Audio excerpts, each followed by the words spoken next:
इसलिए भगवान राम ने कहा कि भैया शशांक शेखर शंकर भगवान की आराधना के बिना कोई मुझे प्राप्त नहीं कर सकता है। आपने तो एक शर्त रख दी है। का क्या? बोले निर्मल मन जन सो मोहि पावा, जो निर्मल होगा वो मुझे प्राप्त करेगा। भगवान बोले निर्मल तब होगा जब भक्ति करेगा। तो भक्ति कहाँ मिलेगी? का मैं हाथ जोड़कर कह रहा हूं, शंकर भजन बिना नर भगति न पावे मोरी। निर्मल और सरल हृदय में भक्ति स्थायी बैठती है। शंकर भगवान की कृपा से निर्मलता, सरलता, सहजता प्राप्त होती है, जिससे भगवान प्रसन्न होकर प्राप्त हो जाते हैं। बोलो भक्तवत्सल भगवान की। ऋषियों ने कथा को आगे बढ़ाया। पहले एक गौतम मेधातिथि नाम के ऋषि थे, शंकर भगवान के बड़े उपासक थे। कभी कभी उनको क्रोध आ जाता था, बहुत ज्यादा क्रोध आ जाता था। एक बेटा था उनका जिसका नाम चिरकारी रखा था। हर काम में बहुत देर लगाता था। पढ़ने जाए, कुछ काम करे, जल लावे, फल लावे, कोई सेवा करे, इतनी देरी लगावे, इतनी देरी लगावे, पता नहीं कितना सोचता विचारता रहता था। तो उसे पिता ने उसका नाम ही चिरकारी, चिर माने देर, कारी माने करने वाला, कि देर से काम करता है, इसलिए इसका नाम चिरकारी रख दिया। एक दिन गुरुजी माने उसके पिता रुष्ट हो गए अपनी पत्नी के ऊपर। तो उन्होंने कहा, चिरकारी कहाँ पिताजी? कह जाओ जी कुल्हाड़ा ले जाओ, अपनी माता का मस्तक काटो। कहाँ पिताजी? आज्ञा का बड़ा पालन करता था। कुल्हाड़ा लेकर चल पड़ा।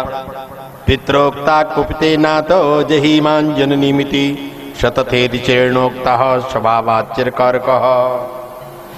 अब मन में विचार करने लगा, शास्त्रों में मैंने पढ़ा है कि पिता स्वर्गा, पिता धर्मा, पिता परम कम तपहा, कि पिता ही धर्म है, पिता ही कर्म है, पिता ही स्वर्ग है, पिता ही भगवान है।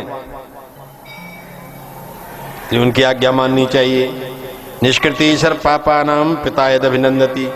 जो पुत्र अपने पिता का अभिनंदन, वंदन, प्रणाम करता है, उसी क्षण वो सारे पाप से मुक्त हो जाता है। ये शास्त्र में मैंने पढ़ा है। पिता की आज्ञा सर्वोपरि है। पिता के अभिनंदन मात्र से, पिता की आज्ञा पालन करने मात्र से व्यक्ति निष्पाप हो जाता है। अनुचित उचित विचार तजिजे पालहि पितुबैन, और ते भाजन सुख सुजस के बसहि अमर पति ऐन। क्लिशिन्नपि सुता स्नेहम पिता स्नेहम न मुंचति। अरे पुत्र कितना दुष्ट होता है कि पिता के ऊपर से अपनी ममता तोड़ देता है, लेकिन पिता मरते मरते तक पुत्र से मोह नहीं तोड़ता, उसकी चिंता में ही बैठा रहता है। एतद् विचिंतितम तावत् पुत्रस्य पितृ गौरवम। पिता के समान पुत्र का हितकारी कोई नहीं हो सकता है, ये चिरकारी सोच रहा है। पिता का त्याग, पिता की धारणा, पिता की भावना कितनी बड़ी है। और पिता ने यदि आज्ञा दी है कि माँ का मस्तक काटो, तो मुझे काट देना चाहिए। हथियार लेकर पहुंच गया माँ के पास। पिता नाल्पतरम स्थानम चिंतिष्यामि मातरम, योयम मयि संघातो मर्त्यत्वे पांचभौतिकः। जैसे ही माँ के पास पहुंचा, और इसके मन में दूसरी बात भी आ गई। करे शास्त्र तो ये कहता है कि पितुर शतगुणा माता गौरवेणा तिरिच्यते। पिता से माँ 100 गुनी बड़ी है। गर्भ धारण पोषाभ्याम तेन माता गरीयसी। माँ गर्भ में धारण करती है बेटा को, जितना तप, जितना कष्ट वो सहन करती है, वो वाणी से कहा नहीं जा सकता है। अच्छा, जन्म लेकर के पिता तो मुक्त है, लेकिन माँ तो उसके लालन पालन में 5 वर्ष तक कितनी व्यस्त रहती है। उसके दुख में, कष्ट में, बीमारी में, रात भर पुत्र जाग रहा है, मार बैठी है, वो सो नहीं पा रही उसके कारण, खा नहीं पा रही उसके कारण। वो कुछ खाऊंगी, बालक बीमार पड़ जाएगा। इसलिए चिरकारी ने विचार किया कि माँ से बड़ा त्याग पिता का नहीं हो सकता है, माँ बड़ी है। एक संत सुना रहे थे मुझे कि एक पुत्र बोला माँ से कि माँ, ये शास्त्र में लिखा है कि कोई माँ से उऋण नहीं हो सकता, कोई नहीं हो सकता। हाँ बेटा, नहीं हो सकता। हो भी सकता है, आज तू मेरे पास सो जा, तो मैं बता दूंगी कैसे उऋण हो सकता है। ठीक है। तो वो 16-18 वर्ष का बेटा था, विवाहित था। माँ बेटा दोनों एक पलंग पर सो गए। अभी लड़के की नींद ही लग रही थी, थका तो था ही दिन भर का। माँ ने जगा दिया, बेटा उठ उठ, कहाँ का पानी पिला। तो जैसे ही पानी भर करके लाया तो माँ ने मुंह में लगाया गिलास और वहीं के वहीं छोड़ दिया। जहां वो लड़के को सोना था वो सारा बिस्तर गीला पड़ गया, चिल्ला पड़ा, वो दिखाई नहीं देता है, कैसे छोड़ दिया गिलास। अब माँ बोली, बेटा वृद्धावस्था है, क्या बताऊं, हाथ में नहीं शक्ति थी, मैं नहीं संभाल पाई, सो जाओ। अब वो गीला हो गया, अब कैसे सो जाए। फिर भी वो थोड़ा लेट गया, कहा चलो ठीक है। थोड़ी देर बाद वो गर्म सा हुआ, नींद लग गई, थका हुआ था, पानी में सो जाओ चाहे पत्थर पे सो जाओ। जैसे ही आंख लगने को हुई माँ ने फिर जगा दिया, कहा बेटा कहाँ, कहा पानी कौन पी पाई थी, गला सूख रहा था, पानी पिला। अब बड़बड़ाता हुआ गया, इनको शर्म भी नहीं आती है, पहले पानी दिया था पटक दिया, अब मैं सो भी नहीं पा रहा हूँ, आंख लगी थी फिर जगा दिया। गया तो फिर गिलास ला करके दिया, माँ ने मुंह से लगाया, फिर पटक दिया वहीं। अब झल्ला पड़ा कि तेरे से नहीं बनता है तो बोलती क्यों नहीं है, मैं पकड़ के पिलाऊं, क्या करूं क्या नहीं करूं। कुछ नहीं बोली, बड़बड़ाता रहा उसी गीले बिस्तर पर, फिर सो गया, फिर नींद लग गई। अभी नींद लगी थी कि उसने फिर जगा दिया, कहा बेटा कहाँ, कहा अब तो प्राण ही निकले जा रहे हैं, अब नहीं मांगूंगी, एक अंतिम बार मांग रही हूं, पानी ले आ। एक गिलास पानी लेकर के आया और कहा मैं पिला देता हूं, नहीं तो फिर गिरा देगी। कहा नहीं नहीं भैया, मैं तो दूसरे के हाथ से, मुझे नहीं पीना नहीं आता, मैं तो अपने हाथ से पी लूंगी। और पकड़ करके गिलास फिर से पटक दिया। अब बताओ 3 गिलास पानी वहां गिर गया जहां उसे सोना है। तो इतना बड़बड़ाया, इतना चिल्लाया जिसकी कोई सीमा नहीं, फेंका गिलास वहां पड़ा और सोया। अब क्या सोएगा, माँ तो सूखे में सो रही है, इसके पे पानी पटक देती। अब वो गीले में सोया, थोड़ा सोया, यहां वहां हुआ, लेकिन नींद तो नींद है, फिर भी नींद लग गई। थोड़ी जगा दिया, का बेटा बेटा कहाँ, का अब तो प्यास के कारण सिर गर्म हो गया, पेट गर्म हो गया, ऐसा लगता है प्राण निकल जाएंगे, अब की बार तो मैं प्रतिज्ञा करती हूँ पानी पी लूंगी। तो लिया, उठकर बोला तुम कल की मरने वाली, आज मर जाओ। गया अपने कमरे में जाके सो गया। सवेरे उठा, माँ ने कहा बेटा समझ गया, पूर्ण हो जाएगा माँ से। मैं समझ नहीं पाया, तुम रात को कैसी पगला रही थी, बार बार पानी क्यों पटक देती। कहा मैं इसलिए पटक रही थी बेटा, जैसे गीले में तू सोया ना और इतना बड़बड़ा रहा था, ऐसे गीले में मैं 1.5 साल तक सोई, तेरे मूत्र कर देता था।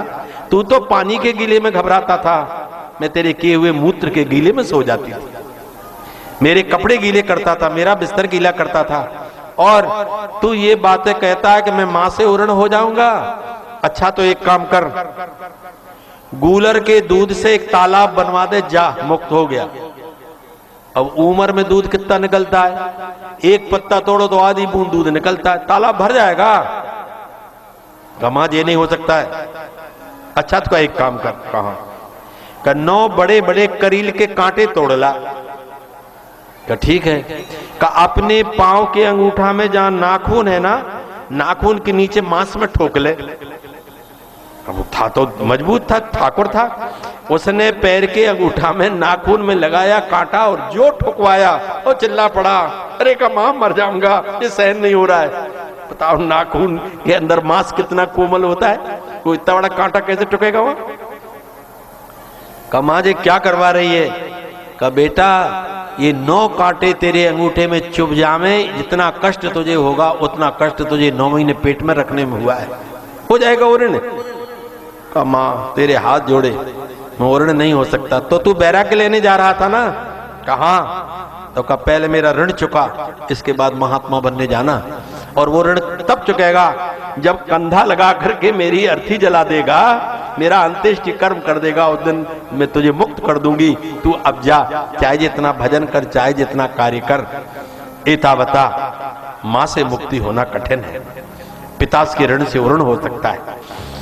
जो सन्यास लेके त्रिदंड धारण करता है वो महात्मा किसी को प्रणाम नहीं करते। गुरु भी मिले तो दंड झुका देता है, लेकिन सिर नहीं झुकाता।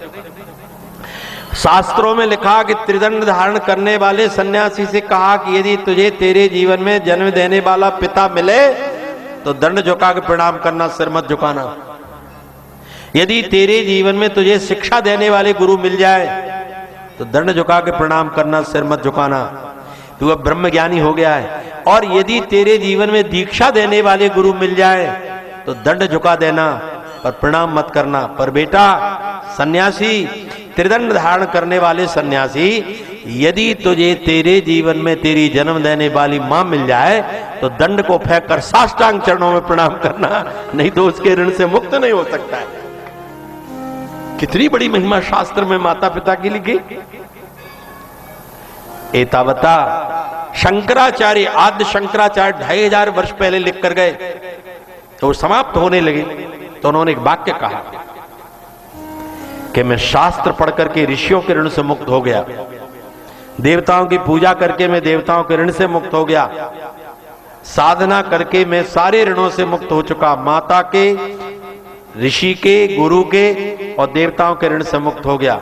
लेकिन मैं कितनी भी तपस्या कर लूं पर मां के ऋण से मुक्त नहीं हो सकता हूं। ये बातें चिरकारी सोच रहा है कि पिताजी ने तो आज्ञा दे दी कि मां की हत्या कर दो, लेकिन शास्त्र में तो लिखा है कि मां से बड़ा तो कोई होता नहीं है, इसलिए मां की हत्या करूंगा तो पाप बहुत बड़ा पड़ जाएगा।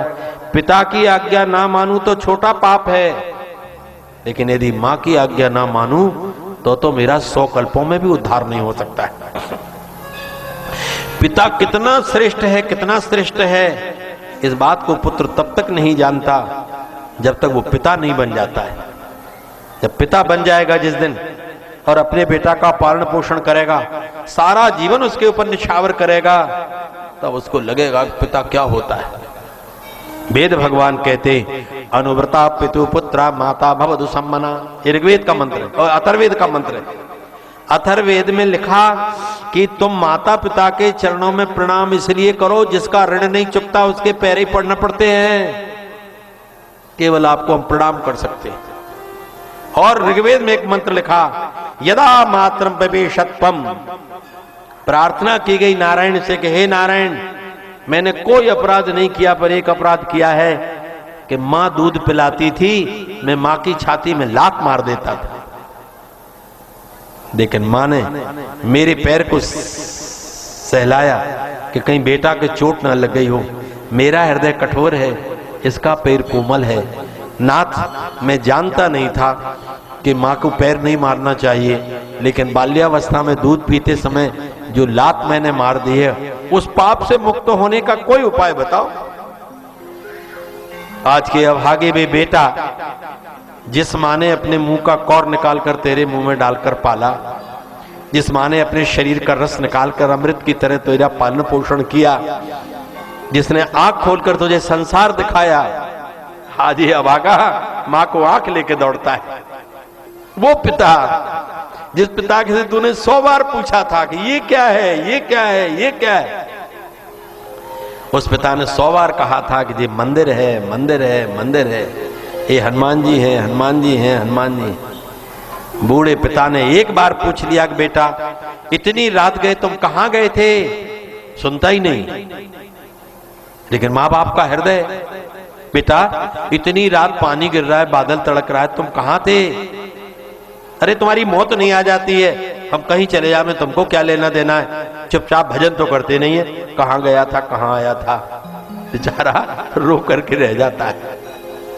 ऐसे माता पिता के हृदय को दुखी करने वाला व्यक्ति चाहे भगवान को प्रत्यक्ष प्राप्त कर ले, लेकिन तो भी उसकी मुक्ति नहीं हो सकती। माता पिता जब तक, ये चिरकारी सोच रहा है अभिवर्षद शांते से दुहाय न वच्चरेत समर्थम बा कृषम बाप कृषम, तथा यदि मैं 100 जन्म भी ले लूं और माता पिता के इस ऋण से मुक्त होने का उपक्रम करूं तो भी मैं ऋण चुका नहीं सकता हूं। इसलिए माता पिता के इस व्यवहार को और इस आचरण को समझो। परात्पर पर ब्रह्म परमात्मा श्री राम जी, श्री कृष्ण जी ये अवतार लेकर के बता रहे हैं, उनकी दिन की दिनचर्या कहां से शुरू होती है? उनकी दिन की दिनचर्या माँ बाप के चरणों में झुकने से आरंभ होती है। प्रातः काल उठ के रघुनाथा, मात पिता गुरु नावहि माथा, माता पिता गुरु के चरणों में प्रणाम। क्यों? क्योंकि हम सारे ऋण से मुक्त हो सकते हैं, लेकिन आपके ऋण से मुक्त नहीं हो सकते। एक बार विपत्ति में पड़े हुए व्यक्ति को कोई व्यक्ति एक गिलास ठंडा पानी पिला दे, जीवन भर याद करता है। मैं उसका ऋण नहीं भूल पाऊंगा, उसने विपत्ति में मुझे पानी पिलाया था। अच्छा, एक गिलास पानी पीने वाले की तू जीवन भर याद करता रहा। और जिस माँ बाप ने अपने प्राण तेरे ऊपर निछावर कर दिए, उन माँ बाप का ऋण कितना होगा, इस पर कभी विचार किया?